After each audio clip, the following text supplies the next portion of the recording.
Hello everybody, so we are doing our restricted Radiotelephony class 101, just a nice quick rundown of everything going on. Okay, so the first thing you need to know is just this top section here, so Q and H. You can just remember H is for a hydro or H2O. It's not really, it doesn't actually mean that, but that will give you the hint of what Q and H might be, which is above means sea level. Okay, you do get ASML or above means AMSL. Okay, you get AMSL, not ASML, but you can also get MSL, which is just mean sea level.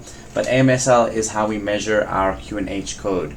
So a Q code is what this is. It's pretty much just a code that you put in. It's a number you put into something in your cockpit or in your aircraft to make it just measure according to a certain height level. Okay, the first one is the mean sea level, and that is Q and H. Starting off with the Q and H, just so you understand what this is, above mean sea level, it is the height level. Okay, so Q and H is the Q code that will tell you your height above a reference point, and in this case with Q and H, the Q and H Q code is above mean sea level. Alright, and above mean sea level is just 1013.25 hectopascals. However, this one takes into account other weather conditions and pressure differentials and things like that, so you use this more when you're over aerodromes, less when you're flying international. Alright, then your Q and E is for your more international. So Q and E, you can just use E for Earth/everywhere. This is basically your ISA standard, which basically means International Standard Atmosphere.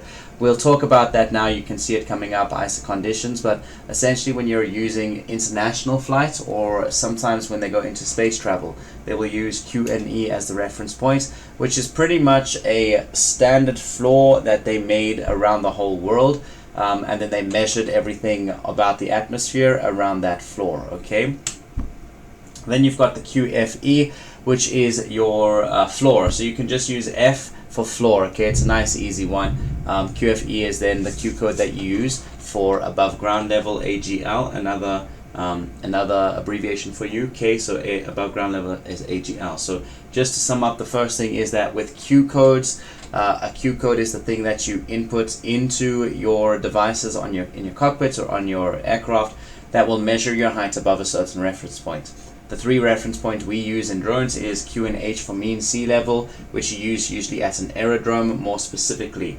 Q and E would be for your international flights more specifically, or your very high flights, and it's above the Earth or everywhere standard, which is basically an invisible line that they drew around that is the same height no matter where it is around the Earth, just so that you don't crash into each other during international flying, and also for calculations and measurements.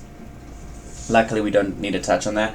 Then you've also got QFE. QFE is then for your floor, which is above ground level. Okay, cool, so that's the first thing there. Oh, the other thing then is the apart from knowing what each one is, and you can remember it with the H, hydro, etc., you also must remember those abbreviations. Okay, ASML is above mean sea level, AMSL, not SML. Okay, AMSL is above mean sea level, ISA is International Standard Atmosphere, and AGL is above ground level. Now, what are these things? Or specifically, what is the ISA? Because above ground level just means that you are on the ground at 0 feet, and then if you go 10 feet in the air, then you're just 10 feet. Okay, so your QFE would read 10 feet. If you were here, it would be different. It would be according to your mean sea level. This one is just according to one floor. So if your ground floor and this floor were the same height, then it would just be 10 feet and 10 feet no matter which one of those you were on. Okay, the only difference is that this one has a lot more calculations running through all the little things in your cockpits and in your aircraft to make it do a much bigger job at reading something that is of a much more massive scale. Okay, in terms of what it needs to read and the data it needs to input and output. If we go into the ISA conditions, so ISA, International Standard Atmosphere, is pretty much the understanding that if you were to take the best flying conditions, relatively speaking, across the whole world, at least for civil aircrafts, and put it into a certain standard or parameter, in other words, a mean or an average. Okay, that's why we've got mean sea level as well. It's the average sea level around the world.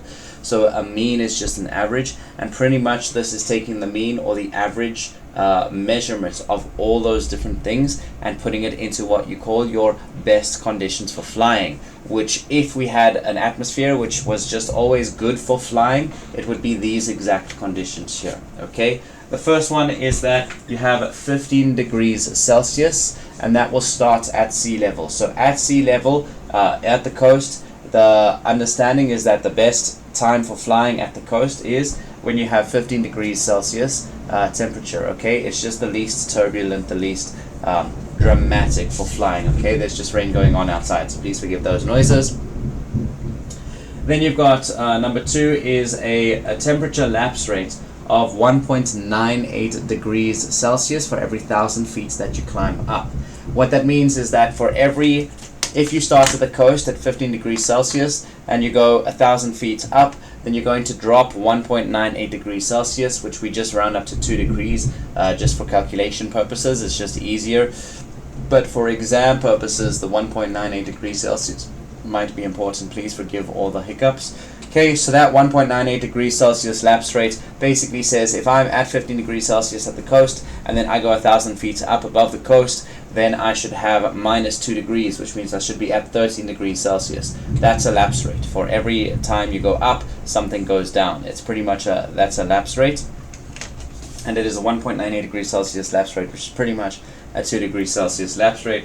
Okay, the next one, number 3, is that your sea level will be measured at 1013.25 millibars. You can also replace millibars with hectopascals. The only difference is that hectopascals is millibars per column of air stored, which sounds a little bit complicated, but pretty much hectopascals is just talking about your air pressure, which is talking about the column of air above you. I don't want to look at that too much. I just want to focus on the millibars. Why? Because that is the floor level, pretty much. The actual reference point level that they talk about is 1013.25 millibars. Okay, but if you see 1013.25 hectopascals for ISO conditions, the same thing will apply. Okay, 1013.25 hectopascals. The reason you use that instead of millibars is because that's the hectopascal Q code that you put in on QNE. So the Q code, the QNE Q code is always 1013.25 hectopascals. Why? Because you're measuring according to one line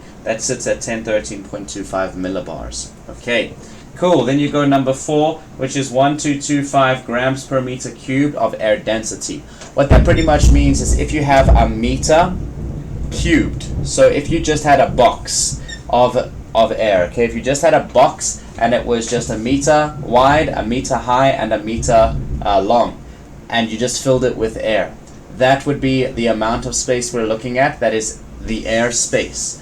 How much air sits inside that box equates to how much air density there is. Okay, so that is what's saying here. If we had the best conditions of air density, you would have within that meter cube box, you would have 1,225 grams worth of air particles. And grams is just a weight measurement. It means if you were to have that box and somehow gather all that air and put it into a bag and put it on a scale, the scale should read 1225 grams. Alright. And the reason it's per meter cubed is saying it should measure that amount of weight of air should be within a meter cubed box. Okay, cool, or space of air. Alright, but you can just imagine a fake box in the air because that is your airspace. Alright? Cool. Then you go on to number 5. The next thing that is very important is no CB clouds. A CB cloud means a cumulonimbus cloud. It's the kind of cloud that brings the weather we're having now, which is thunder, lightning, heavy rain. It's a thunderstorm cloud. CB cloud is a cumulonimbus cloud. Please do remember that. CB Charlie Bravo clouds. When they say Charlie Bravos, they're talking about cumulonimbus. Okay, a cumulonimbus cloud is just a thunderstorm cloud and is the only cloud that you never want to really fly through at all. Okay, so of course perfect conditions would dictate that there must be no cumulonimbus, no thunderstorm clouds. Okay, you've then got number 6, which is dry and uniform air. You don't want anything that's going to cause bad weather. You don't want heavy winds, and you don't want wind gusts, and you don't want rain and hail and fog and mist and snow and all of these things. So the easiest way to say that is, instead of saying no bad weather, they just said it must just be dry and uniform air, which basically means that the air on that day will be just good, nice, natural flowing air rather than turbulent or or filled with water or filled with something that wants to create weather, usually heavy temperature differences and stuff like that. So it's aiming to be equilibrium in temperature, pressure, things like that. Okay, airflow, particles, densities in different spaces, things like that. Then you've got number 7, which is your full visibility. This is summed up to what we call CAV-OK, C-A-V-O-K. CAV-OK literally means ceiling and visibility OK. I prefer to say cloud and visibility OK, because CAV-OK is what ice conditions technically means. The first one is that you have no cumulonimbus cloud. The second one is that you can see above 10,000 meters. And the third one is that your cloud base will always be above 5,000 feet. Basically what that means is as long as you can see 10,000 meters or 10 kilometers in front of you, then you should have what we call full visibility, okay, which is the minimum that you need to achieve ISO conditions. But the maximum that you would achieve with ice conditions would be that CAV-OK, which would be those 3 things that I just listed. Okay. And then 8 is finally the same way you have temperature and a temperature lapse rate for every 1,000 feet you go up. You've got a pressure rate of 1013.25, but you've also got a pressure lapse rate. Okay. So this is also for every 30 feet that you go up in the sky, you now will lose 1 millibar. Okay, so it's just 1 millibar for every 30 feet. But that literally means if I start at 1013. Okay, let's say I start at 1013 millibars, and I've now made myself go 30 feet up. All that's going to happen is that instead of being at 1013, I am now at 1012. Okay, because it's a lapse rate, which means if I go up, the number goes down, which means the higher I go, the less air I have, okay, because there's less air pressure. 1013 means I've got another little number worth of airspace in the column. 1012 means that's gone. 1011 means that space is gone. Now you've only got this column. 1010 means you've only got that amount of column and not this whole column from 1013, alright. That's how that works, okay. And that's that, guys. So this is just a quick radio telephony crash course, just a nice, quick, easy thing. I do have an actual radio class that you can do on this channel. It is a 20-minute video, plus minus a couple minutes. If you want to go and check it out, I'll leave it at the end of this video. I'll also put it in the description below. And also you can just check it out and just search it on this channel. Alright. Thanks for joining, and I'll see you in the next one. Bye!